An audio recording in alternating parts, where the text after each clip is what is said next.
I can't condemn the killing of Israeli babies and then condone the killing of Palestinian babies. I can't do that. Now, there's some who do it. I'm not casting aspersions on them. I'm saying to you that as a matter of conscience, as a moral imperative, I've got to see something for those people, because I voted for over $50 billion in aid to Israel since I've been in Congress. And I don't regret my votes, but here's what I do regret. I regret that the bombs that have been used, some of that artillery, those munitions, they were used because we provided funding to the Israelis, and they have taken that, and I don't think it was used judiciously. So I'm concerned about those babies.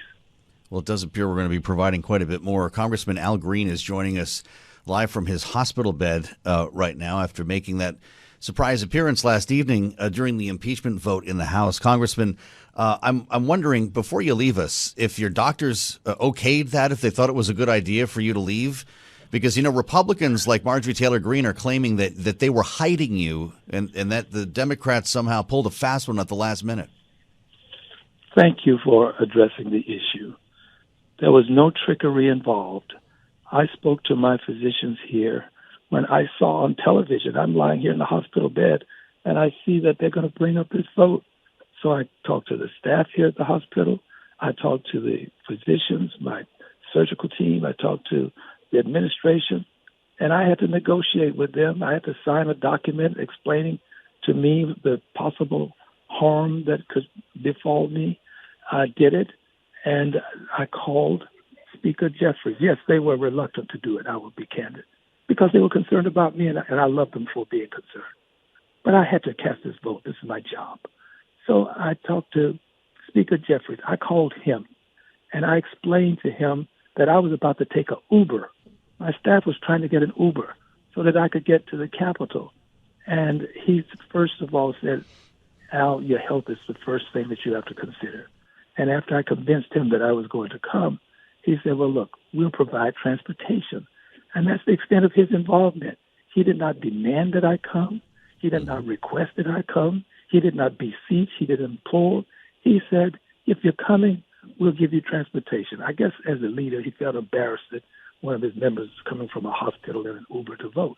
So when I get there, I go into the attending physician's area, and they had a bed for me. So I went to bed. I was reclined. I was in bed, and they were checking my heart.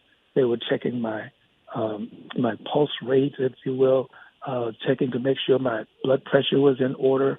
I had two nurses attending me while I was there, and I was waiting on the Mayorkas vote.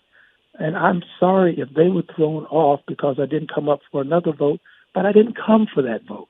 I didn't want to make a spectacle by going out there and sitting in a wheelchair in the midst of all of those people who were gathered and having it become more about my sitting there in a wheelchair than the purpose for my being there. So when I got there, they pushed me in. I took my card and I put my card in that terminal myself. There are people who are saying that I didn't really vote. I did. I put the card in the terminal and I voted. And after I voted, David Scott, who was seated right near me, said, Al, you just tied the vote. They can't impeach him. I had no idea when I put the card in that would happen. And after that was said to me, I was waiting on the next vote. I voted, which happened right after it, not right, because they were looking for me or something, I'm told. So I put the card in, I voted the second time, and I left. But I was not pulled to the hill. I didn't have a leadership demanding that I come. In fact, I saw Speaker Pelosi. She will always be Speaker Pelosi to me. I saw Speaker Pelosi as I was going into the attending physician's office, Dr. Monahan. He arranged for me to have that. This was a part of my deal so that I could get to the Hill. So I was taken care of there with great professional hands. I was taken care of here.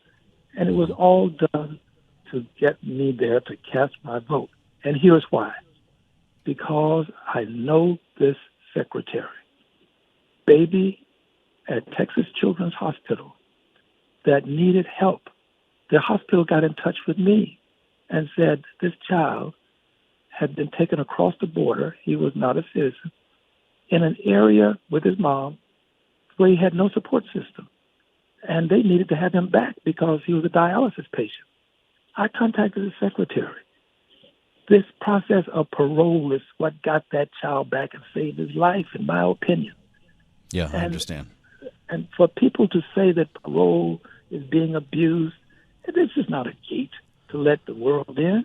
It's a means by which people who genuinely need some help can get it